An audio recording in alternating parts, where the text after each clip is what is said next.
very, very glad to be here. This is one place in this area that I have not been in before. I've been here to the university several times, but never had the privilege of coming up and getting into this part of the college. And it's a real privilege for me to be here and see all you guys. But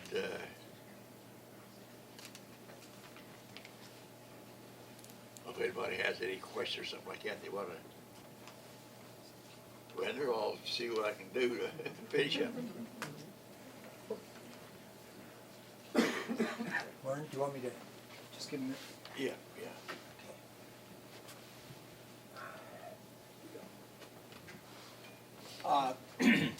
Is this on? Yeah. Hello. My name is Ed McGrath, and I'm a friend of Lauren's. He and I met about 1.5 years ago through the good graces of Google, because at the time I was researching Pearl Harbor, and I Googled names of the Pearl Harbor survivors, and amongst 13, Lauren's name came up, and I called him and went out to see him. He said, "Come on out." He lives 40 minutes from my home, and he and I have been together ever since. I go out and spend Thursday mornings with him. My wife Diane cooks him dinner Thursday night, and we have spent about 2 hours in Hawaii, which is where I'm from, and which is where Lawrence spent a lot of his early military life, in the islands of Hawaii. In Hawaii they call it talking story, and that's what Lauren and I do on Thursdays when I go to see him. And it's just, you know, Pearl Harbor is just a small part, very, very important part of Lauren's career. But he spent the entire war, World War II, he was in it at the beginning when the United States was attacked at Pearl Harbor. And he was one of a very elite group of people who were able to escape, okay, because his personal God, our collectively personal God, wanted he and these other gentlemen who survived that fateful day to go out and serve our country in other ways. Lauren was burned 70% of his body when the Arizona was bombed and blew up. He spent 7 months in the hospital. After, and Lauren tells me these stories, I'm only telling what he told me. I'm doing good. He'll kick me if I get something wrong. But in those days in the military, you could, if you went through something traumatic or you were wounded, then you could get out of the service. They would generally let you go home and say, "Thank you very much." Lauren says, unless they needed you. So the Navy needed this man, and after 7 months, the day before he was supposed to be released, the Navy said, 1 minute, we have a new ship for you. And then what Lauren likes to say is he went from there back into the fight, and he spent the rest of the war on the destroyer USS Coghlan. And you would think that fate, as he was going through his military career, you're saying, I'm sure that because he went through such a traumatic thing for our country, that he's going to have easy riding the rest of the war. That's not the case. In other words, and I'm getting goosebumps when I'm talking about this, because Lauren went on the Coghlan, and the Coghlan was a destroyer, brand new destroyer. Lauren is a plankman from that ship, meaning he was there at the beginning, and he was there when they retired the ship. During that time, the Coghlan received 8 major battle stars. which means they were in 8 of the greatest naval battles of World War II. And again, I'm getting goosebumps because some of the battles that Lauren was in the Coghlan, I mean, you have the captain of the and I don't know the history of the military. I'm a storyteller. But the way I look at it, Lauren was equally responsible for the lives of all the people on the destroyer because he was the director of the guns on the destroyer. So you had the captain or the admiral, I'm not sure which it was, Lauren. Captain. And he positioned and made the decisions on what to do in a battle, but it was Lauren and the crew that worked for him that sighted the enemy, gave the information to the plotting room, and was able to defend the ship in all of those battles. Go ahead, do you have a question? Same position as Donald Stratton on the Arizona. Is that the case? Donald Stratton was in the director with me. Yeah, he was with me all the time. He sat 4 feet from me. Wow. I met him here a couple of years ago. Okay. Yeah. So, go I have ahead. a question. I'm sorry. No, go. My uncle William P. Westcott is serving aboard the Arizona now. One of the things that we always see are these photographs of that day. What was it like to sail on the Arizona prior to this day? Smooth riding. You had a battle like it, you had lots of weight. The only difference you had was the roll, slow roll.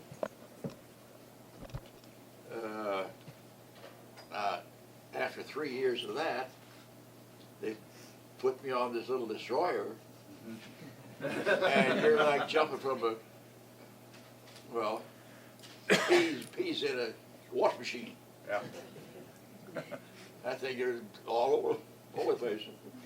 Matter of fact, we get into typhoons, and that's bad business. But my bunk right in the bow, and you go over a 50-foot wave, you go up and you kind of look around like that, and then all of a sudden the bow goes down, you go down, and you hit bottoms, you just sit there wiggle, then all of a sudden you just flops right back. My bunk mattress would never stay in that bunk. I get thrown out every time, and so all the rest of the chiefs. So we decided we were going to we just put on a Bay West, and I had a real nice spot down in my plotting room next to the circuit boards and everything else. And all you get there is a little bit of rock, roll. No, that was terrible stuff. And we get at least during the typhoon season, we'd get at least one a week, and sometimes 2 in a day. Get out of one, right into the other. Get out around Midway and Wake Island, not through there. Yeah, it's rough water. And you told me that compared to the Arizona, to the Coghlan, right, was like riding a bucking bronco or a bull. That's the difference. One was very easy, the other one was very difficult. But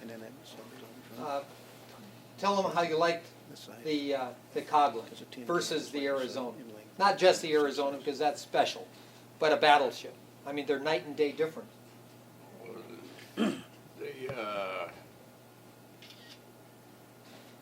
personnel, for one thing, battleships, you've got to be pretty well in uniform of the day of some sort. All look alike. uh, on the destroyers, there was you have a pair of dungarees, fine. If you had something else, it was fine. Just as long as you did your job. If you want to get a good job, you get on the destroyers. It's got Bering Sea Patrol. Now there is one of the roughest spots in the world, I think. That's the Bering Sea coming down through Alaska, Russia corridor right there. It's only 20 miles. One sea is higher than the other, really. And they've lost more men up there just in the fishing industry, in which if you've eaten snow crabs, big ones, long-legged ones, that's where they get them, right up there. When on the Coghlan, Yeah. and so it was so cold up there. Tell them about the guns and the icicles. We had, every time a wave would come over the bow, it would leave part of the wave right there to where you get big icicles on it, and you had to go out and bust that things off. You had to use those guns. And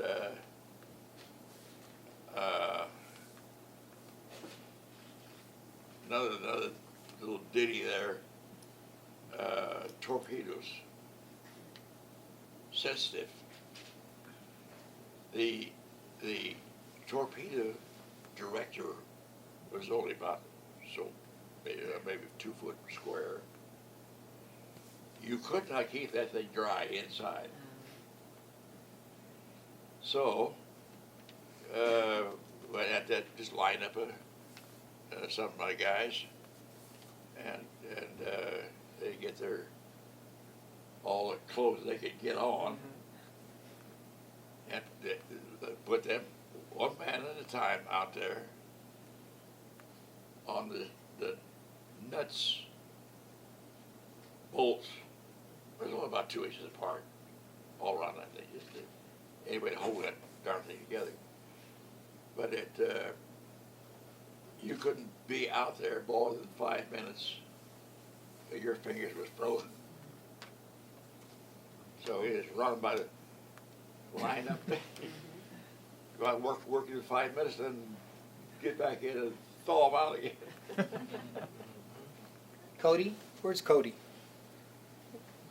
How much time do we have here? So, because there's a number of stories that I want Lauren to share with everybody. Do we have enough time to keep going? Yeah, could you tell us how he got off to Arizona on that day? Sure. Well, I can do that. No problem? Okay. Well, they're bringing in dinner later anyway, so it's okay.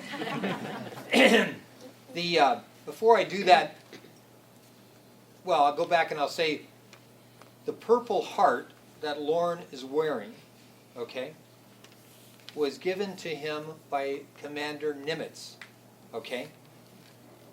Sir. Admiral, sorry about that. Well, you know. And so the thing was, as all militaries, but particularly the United States, it was a couple years after Pearl Harbor before he received his Purple Heart. And he received it when he was on the Coghlan up in the Aleutians, right? So, but the story that I want Lauren to share with you is we're doing a documentary film together, Lauren and I, and it's called Second to the Last to Leave. Because Lauren, through our research, through my research, he was the second to the last to leave the USS Arizona. Okay, but we went back and Lauren spent an entire day at Pearl Harbor. We were filming. He became friends with Captain Jeff James, who is the commander of all of Pearl Harbor and all Hickam. And Captain James put together his own launch, motor launch, took Lauren and our film crew at 6 o'clock in the morning through a tour of all Pearl Harbor. Then we ended up at the Arizona Memorial just as the sun was coming up. no people, no tourists, and just Lauren and Daniel Martinez. He's the chief historian for the National Park Service at Pearl Harbor, and Captain James. And they spent about 3 hours talking story at the memorial and listening to Lauren. Lauren just turned 93 about a month ago, November 4th. And Captain James sent Lauren a photo of the two of them together for his wall, which is where it's being hung. And it said something to the effect, Lauren, happy birthday, you look fantastic, from one sailor to another, and Captain James, you know. So we've met some pretty interesting people, haven't we? Yes, we have. And even today, you know, my cousin, Dean Jones, he's a pretty good guy. Yeah. Yeah? And so, but the thing is, tell the people that are here, Lauren, you can see a 1,000, if not 1,000,000. I don't know how many Purple Hearts they've given in the history of this country, but a lot. You'll never see a Purple Heart like Lauren's. So, Lauren, tell them about that story. Well, this was invited to the offices of the Chief Naval Forces in Pacific. It was under the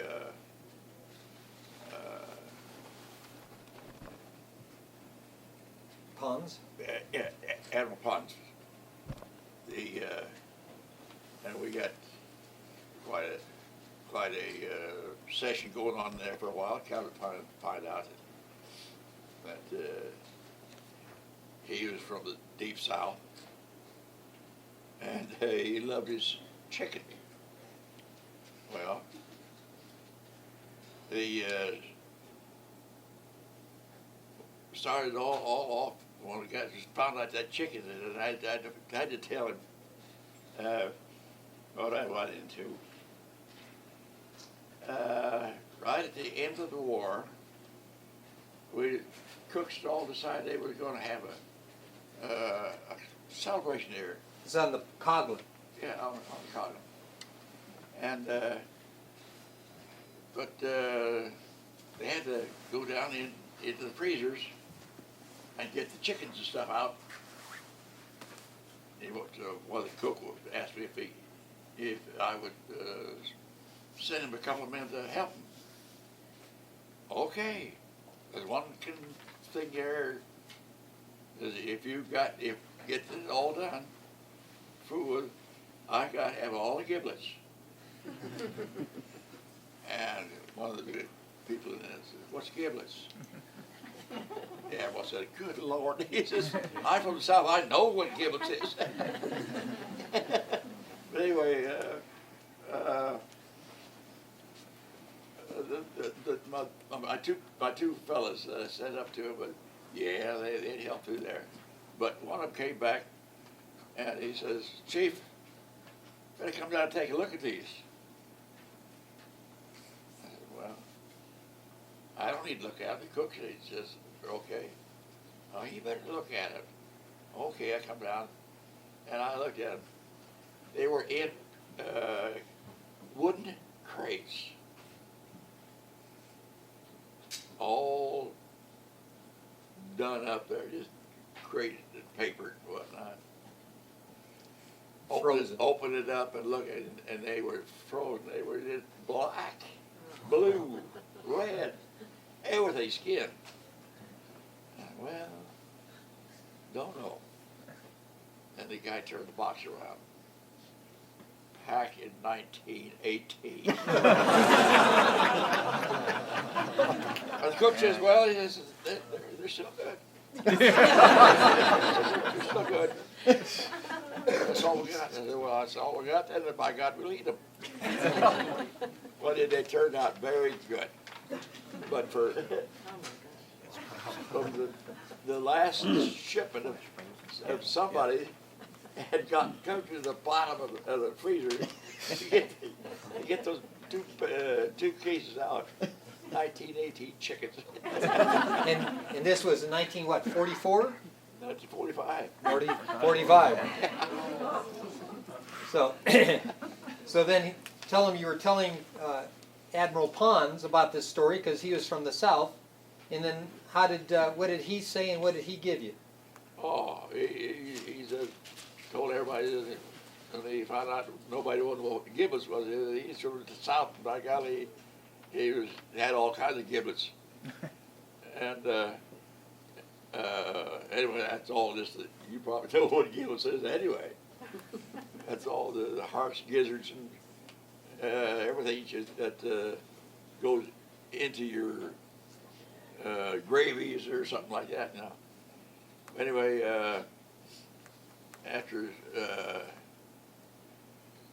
conversations with the Admiral, I presented him with a hat like mine, and I had it signed myself. He looked at it, called his motion for his orderly over. The orderly went into his quarters and took the star off his uniform. Yeah, gave it to me. And the Admiral actually pinned it on him. You know? Well, if you see it on there today, that's still there. So, you know, and then Admiral Pons also sent a birthday photograph and a really nice letter. And I think one of the great things about the letter that the Admiral sent him for his birthday and the photograph was that he told Lauren that he was honored to consider him a friend, you know, and that is also on Lauren's wall. But there's two other things I just want to touch on. Tell them about that great naval battle. And I'm only a storyteller. I can't pronounce the English language. Komodorski? Komodorski's. Okay. Tell them that was up the Aleutians. That was in 43, 42, 43. We had two new destroyers, two old destroyers, an old light cruiser and an old heavy cruiser. And they were too slow to go down south where everything was. Anyway, the Japs were landing troops in the Aleutian Islands so they could come down the coast into onto the United States. And so we had to go up there and run them out. We got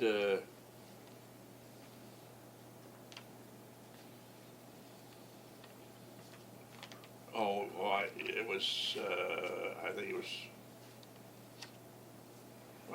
in early 43. But we decided that there's more Japs coming, there's more ships coming with this new batch of people to land. So we're going to go out and meet them, or at least try to find them. Well, we got as far as 400 miles due north of Japan itself. We were way out. And we jumped onto this whole group of ships that they were about almost twice as many ships as we had. I mean, that's of the fighting ships, not the troops and whatnot. So we had a battle there for 4 solid hours, shooting it out with them. And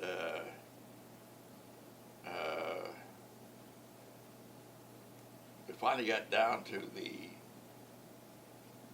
close to the ends of the ammunition that we had, but at the same time, we had been playing hell with the Jap ships. We'd get in within 5,000 yards, which is point blank to the big guns, Yes. and we killed several of the leading officers of the Jap fleet on their cruisers. And we were concentrating on the cruisers to hell with them little fellas. Anyway, one of our cruisers got hit him right at the water line, so he was getting water in the fuel. So we went around, laid smoke, put him in a big smoke screen, so they couldn't see him. Well, then the admiral, or we only had a captain at that time. Ordered the four destroyers for a torpedo run, daylight. Never been done before. So we lined up. Mine was second in line. We got into it a little, almost 4,000 yards,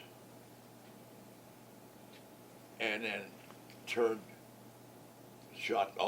everybody shot all their torpedoes. About 12 of them went out. 3 from each ship. And as soon as the Japs seen them coming, they took off.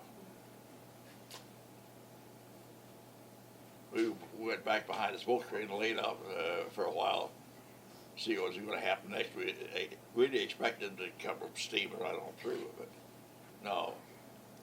Smoke lifted, looked around, nobody there. So we asked, broke silence and called for air support. We waited an hour and a half. Nobody showed up. Waited another half hour. Long, here it come. An old, lonesome PBY. You know, somebody knows what a PBY looks like. Hey, boss, deplane. Yeah, that's all it was. They couldn't get the other ships or other planes off the ground there at Aleutians. But anyway, we all got back safely to the Aleutian Islands.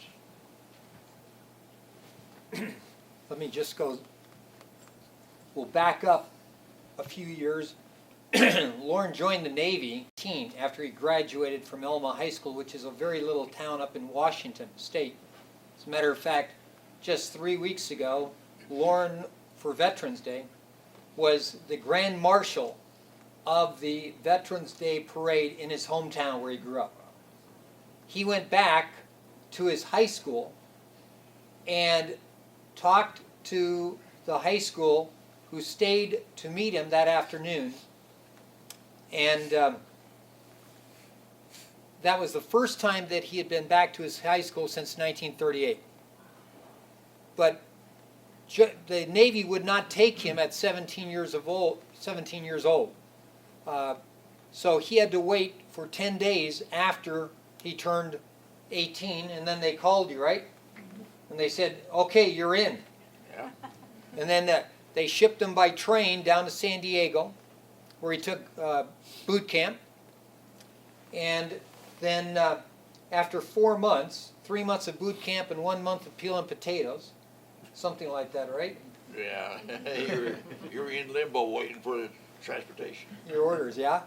So he and about 12 other boots were sent to the USS Arizona as crewmen.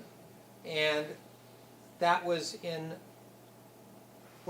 Washington? Yes. in the Navy ship, Bremerton shipyards. Bremerton shipyards. So when Lauren got to be first time a crewman on the USS Arizona, it was in dry dock. And I remember one of the first things he ever told me, I asked him that same question, well, what did it look like in dry dock, the Arizona? He said, it was a pretty big bugger, you know? And so he spent, with all the sailors aboard that ship and all the crew members, he spent the next 2 to 3 weeks. What were you doing? Up and down scaling, paint. Chipping and painting. Chipping and painting. He says that's what you do in the Navy. So after that, he went back, the Arizona went back to Long Beach, California, which was where it was stationed, the 7th Fleet. Fleet, yeah. Yep. And, you know, life went on for a couple weeks, and then all of a sudden he was out, I think, off the ship. Or were you on the ship when you saw Billy? I was on the ship. You were on the ship. Yeah. Some young boot comes up and taps him on the shoulder, and it's Lauren's best friend from high school. They ran track together at Elma High School. His name was Billy Mann. And so Lauren and Billy were continued to be fast friends up until Pearl Harbor, the day of Pearl Harbor. Then they used to, you know, I'll tell them, here's a good story. Tell them about you and Billy dating. Oh. That was a good one. We'd go over to Long Beach and Pike. Over there, it's a lot of fun there. And walk around, and find a couple of nice looking girls. Come on, join up, have fun. So the next day, back after that evening, we'd sit down, and maybe Billy said, "Hey, I like that blonde you had last night."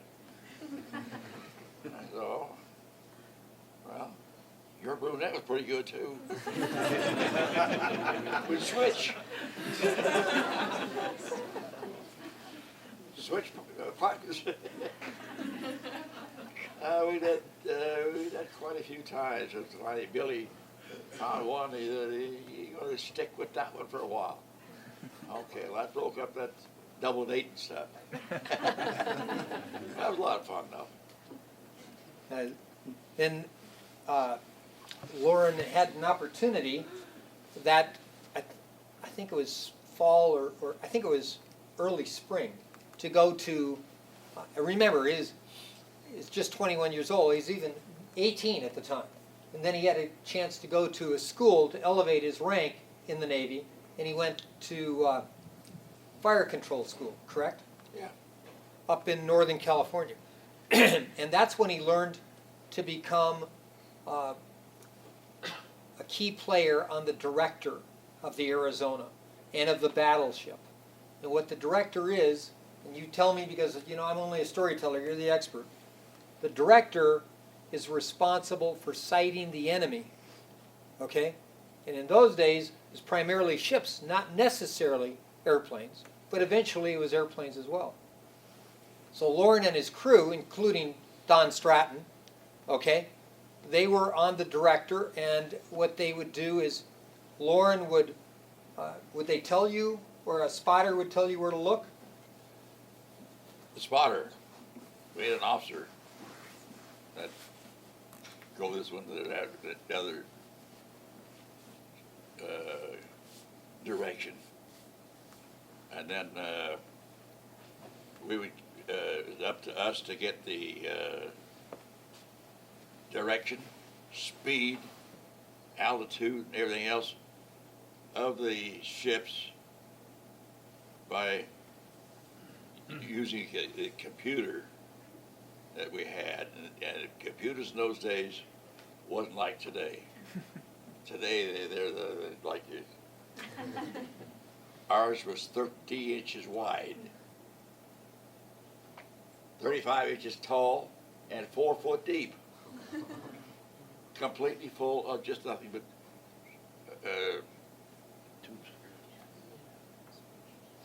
just Information. years. Yeah. years, and you had to crank in all the information, wind speeds and everything else, all that information in order to get it to the gunners, so that they could fire a 1,200-pound projectile 20 miles to hit the target. One of Lawrence, if you can imagine his particular job on the director, I just forgot what I was going to say. What is it when you look through not a telescope, binoculars? Okay, if you had a big set of binoculars and you had them pointed down and then the optics pointed it out, Lauren would be looking into this, okay, and he would be able to cite everything they told him to, including how close they were to hitting the target, correct? Yeah, if they fire one shell, and we knew exactly where that yardage was from the target, where the drift or whatnot, we had to change the computers to correct everything up. Because I'm not so sure on the time, but let me just, if we have extra time, he'll continue to talk, but because it's an emotional thing for Lauren, let me give just a brief overview. On the morning of, well, I love to tell this story, because we were just in Hawaii in September, and we went out, he and I and Ed went back to one of his old hangouts with his girlfriends. But on December 6th, okay, the night before Pearl Harbor, the attack on Pearl Harbor, Lauren was dating a very pretty Japanese barmaid. And after she closed her bar, they went up to the lookout, which overlooks the other side of the island. On the Poly. To the Poly. So last summer, Yes. in September, we went up to that same place, and Lauren told me the story all over again. The next morning, he had duty, correct? Next morning, that's when we got hit. Yeah, but I mean, you had duty that Oh, morning. certainly. So he was getting dressed, ready to go to church service, and then, you know, he had to be on the ship because of his battle station, this type of thing.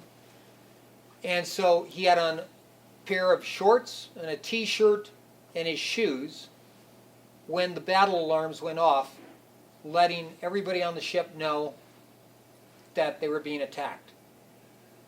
Lauren and his crew, like all the crew members on the Arizona, practiced, getting to your battle station in as quick a time as possible. Lawrence was down to 2 minutes, okay? Some of you have the photos, and for those of you who don't, please ask me afterwards and I'll give you one. It shows just a picture of the USS Arizona.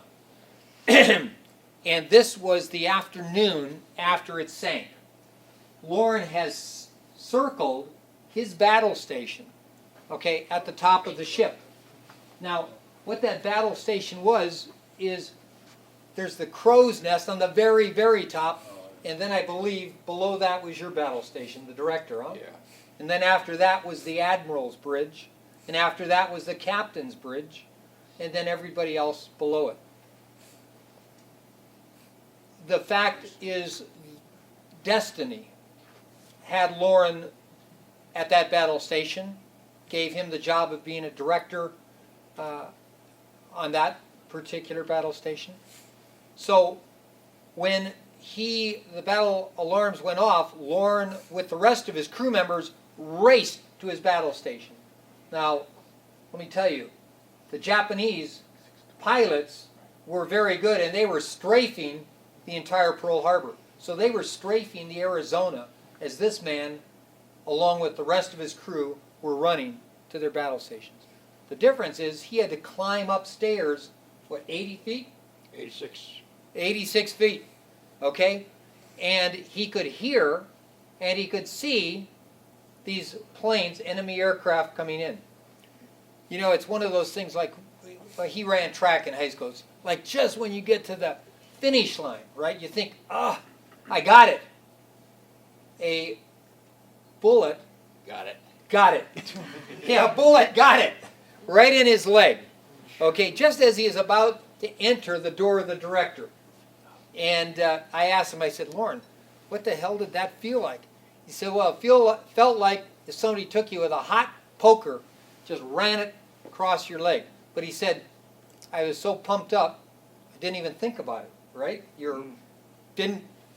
So he was up in the director for about, and again, this is all historians can, about 10 minutes, maybe less than that. And a Japanese high altitude bomb was dropped, bounced off the second turret, Yeah, turret number 2. turret number 2, and then between turret number 2 and turret number 1 went down, and it exploded at the bottom of the ship in the ammunition magazine. Correct? Now remember Lauren's best friend, Billy Mann. Lauren's battle station was on top of the ship. Billy's kept the keys to the ammunition locker. So Billy has always been a special angel of Lauren's and all of his family since that day.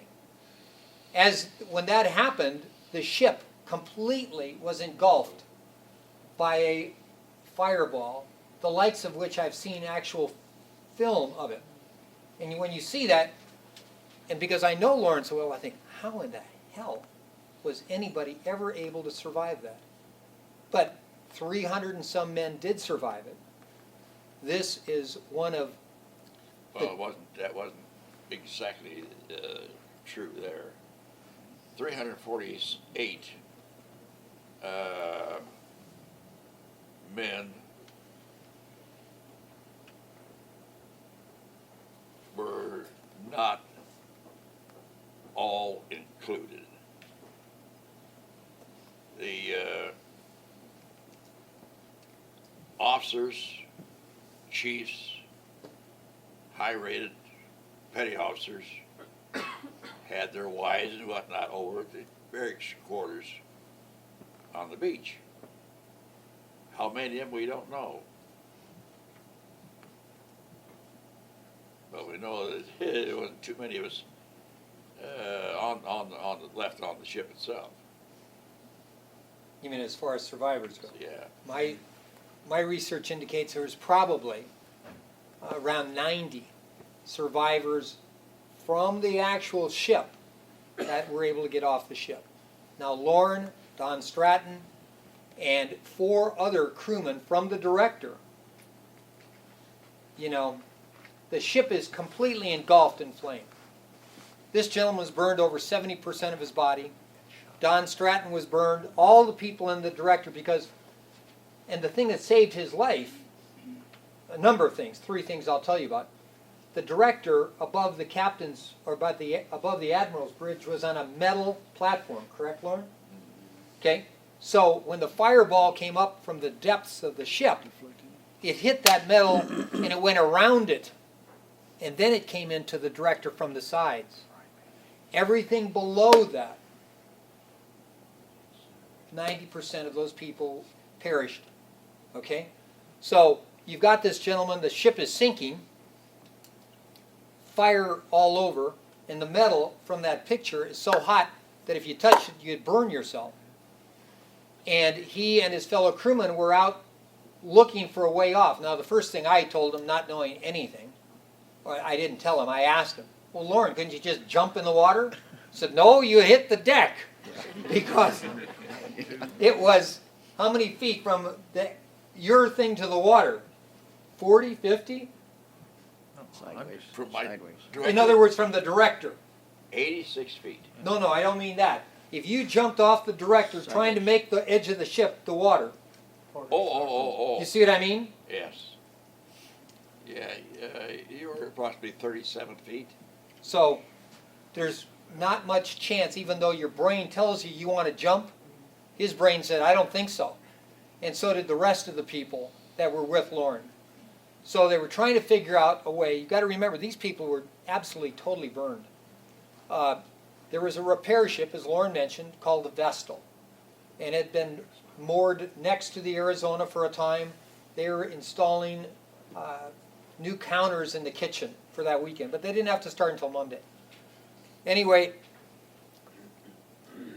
one of the first things that Lauren ever told me was that one of his heroes, one of Lauren's heroes, is a gentleman by the name of Alvin Dvorak. And he was about Lauren's same age. And he was one of Lauren's crewmen, but it was Alvin who got the attention of a gentleman on the vessel by the name of Joseph George, who ultimately saved Lauren's life and his crew, because he made the vessel stop in the water and he threw him a line, okay? And again, I learned this from him, from the master.